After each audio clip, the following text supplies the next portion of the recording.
Hello, brothers and sisters. Today we're in Proverbs 18. I want to draw our attention primarily to verse 13. I might allude to a couple of others.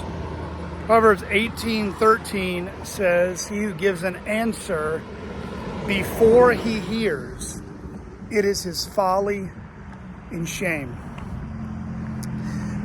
Friends, have you ever been in a conversation with someone? It could be someone that you work with, or certainly could be your spouse, or maybe a close friend. And sometimes we will say things like, we can finish each other's sentences. You ever said that or heard that? Well, and usually that's said in the context of something sweet, right? We know each other so well that we know what the other person's thinking. It's kind of scary when you think about that, but no, I mean, sometimes when you work with someone for a long time, you do life with them, you get to know them, you've been through season after season of life together, you do begin to pick up tendencies that a person has and how they think, how they make decisions, what makes them cry, what makes them laugh, etc. And so in one sense, finishing one another's sentences, anticipating or having a hunch, if you will, of how someone is doing just based off of their countenance, previous history with this person, we typically can gain confidence over time that we know what someone is thinking, we know what someone is going to do, we know what they're about to say in this next conversation, etc. And that can be great.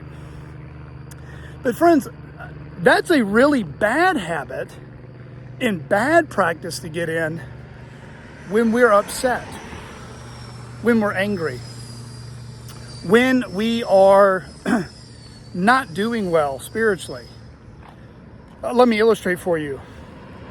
I've had more times than I can count. It has become almost like second nature, where in the church, and I'm talking about the last 3 churches I've been a pastor / member of, that someone comes to my office, they're seeking advice or counsel, or they're coming to have a hard conversation with me. And sometimes it's about me. Sometimes it's about someone very maybe related to me or connected with me.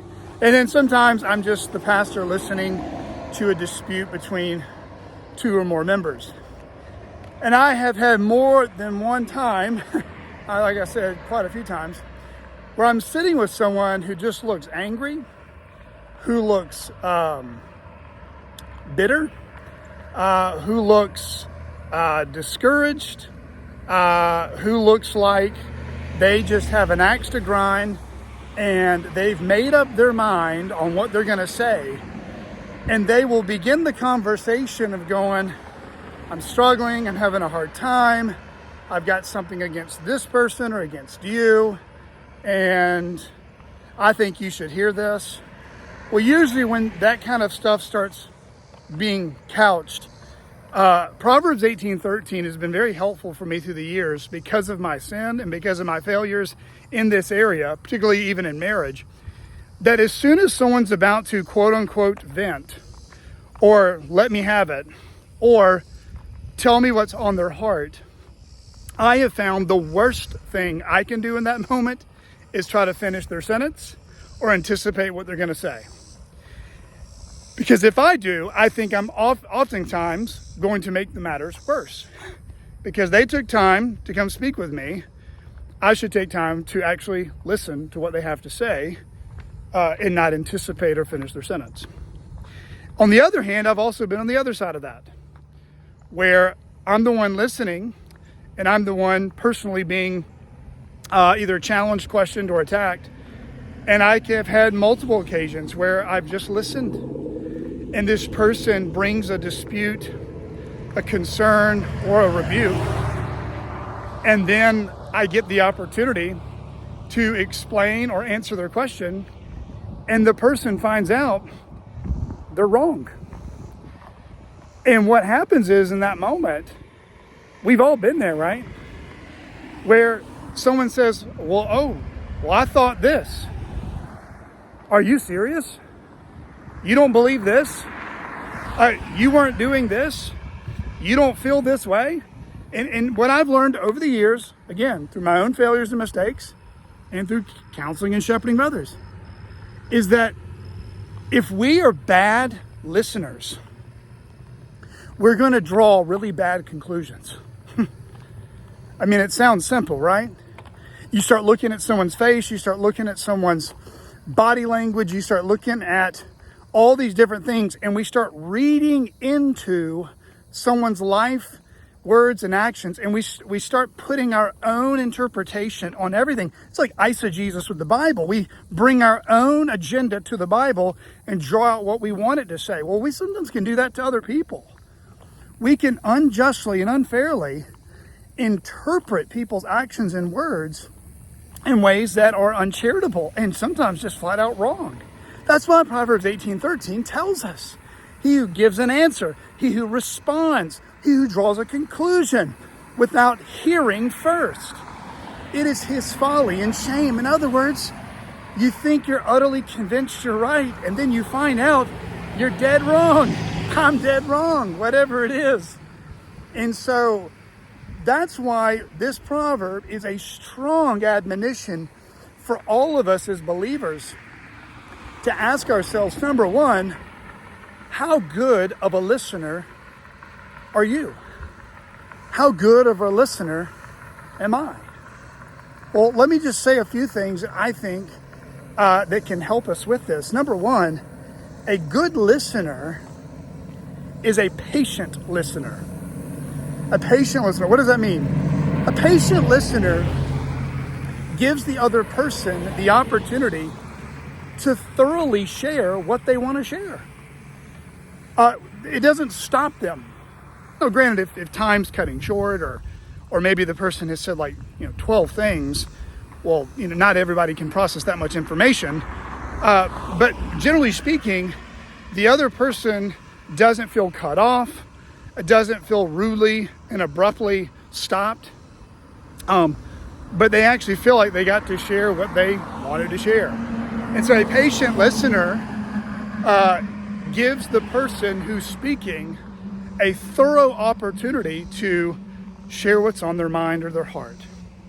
Number two, I think a good listener asks very good questions. And I don't necessarily mean yes or no questions like you're on a court stand. Did you or are you? I mean, there is a place for that, but I think that can come off sometimes a little more accusatory and threatening. I think asking people questions, hey, I've noticed, you've done this, or you seem this way, or you've done this with your money, or you've done this with your family, or you've done this with your ministry, or you've done this with your job hours. Hey, I'm just curious, what led you to make that decision? What has led you to think that's that's what you think you should be doing? I think another good question is, especially if we're talking about spiritual matters, and someone says, well, I go to X and X church, or I could never leave my church, or I'm not leaving my church, or whatever it is, asking someone the question and say, wow, that's sounds like you really love your church, or you sound like you made your mind up. Just asking maybe some why questions. What's led you to that decision? Where in the scriptures do you see God's word supporting and affirming and seeming to lead you towards thinking staying with that particular church is a wise and healthy option for you? I think another way that we can become, go back to the other one. Asking good questions then also means we're thoroughly examining the evidence. So he who gives an answer before he hears, this is folly or shame. When we're listening to someone and we're asking questions to gain understanding, we also, if it involves more than one person, we need to examine the evidence. And sometimes that evidence requires multiple witnesses or multiple forms of evidence. And that's really what the Bible lays out for us as we examine charges against someone, as we're examining truth claims, especially in areas of church discipline for that matter. It cannot be just merely hearsay, and it cannot be assumptions. We need to ask clear, thorough, objective questions that are going to give us clear, thorough, and objective answers.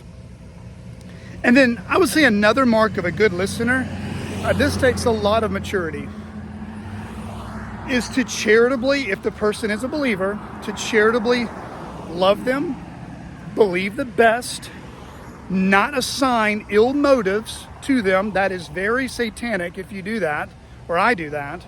We need to believe the best, 1 Corinthians 13, 4-7. And we need to thank them and reaffirm our appreciation and love for them. Even if, once we've heard everything, we want to make sure they understand that we respect them. We can look someone in the eye. We can hug them, tell them that the Lord has used them in your life in some measure, and that this conversation is going to be edifying, constructive, or instructive for both parties in one way or another. And then I would say at the end of the day, if we're just talking about just everyday conversation, guys, nobody likes to be around anyone who just talks too much. People who talk too much either think they are the only ones who have anything important to say, or they're so deeply insecure that the sheer sense of silence reveals how deeply anxious and fearful their hearts are. And the fact that there might be other wise people in the room, the fact that there might be others who disagree with them in the room, that makes it even more revealing and apparent to them when they can't speak. So I think it's all just good for us. There's more things I'm sure we could talk about there, but I think our prayer should be this: Lord, I do not want to speak prematurely, hastily, or make really poor assumptions about X, Y, and Z person. Secondly, guys, I think a strong exhortation to all of us is that the further away we are relationally to a person, the least likely we're going to be able to quote unquote finish sentences, read their mind, or have accurate understandings of what they're doing, why they're doing it, and drawing conclusions. I have found over time one of the greatest hindrances to churches preserving unity in the Spirit is they don't spend enough time together. And so that doesn't mean we have to have 35 services. That doesn't mean we have to have a potluck meal every week. What that does mean is that we should try to find every excuse we can, whether organically, putting something on the calendar, or whatever, to spend time together, understanding why we do what we do, why we think, the way we think, loving each other, knowing the details better. And I think the closer we are up to people's lives on a real, deep, meaningful, personal level, the better we'll be able to give an answer when someone speaks. But otherwise, guys, Proverbs 18:1 is the opposite effect. He who isolates himself seeks his own desire. He casts off all sound judgment. A fool only cares about expressing his own opinion. I think that's what verse 2 says. And so, guys, we should always ask the Lord, Lord, am I reading this person, this family, this church, this boss, this friend, this enemy? Am I reading them accurately? And secondly, Lord, teach me to be a patient listener, slow to draw conclusions, believe the best, thoroughly investigate the evidence, and then make my response in accordance with your word, in accordance with what I know, and trust that no matter what, whatever situation we're in today, the Lord will use it for that other person's good, my good, everyone's good. And at the end of the day, it all starts with the person that we are closest to, the person we are living with, the person we do life with, the person we work near. He who gives an answer before he hears, it is his folly or shame. God, make us patient, loving, discerning listeners with a charitable heart. God bless.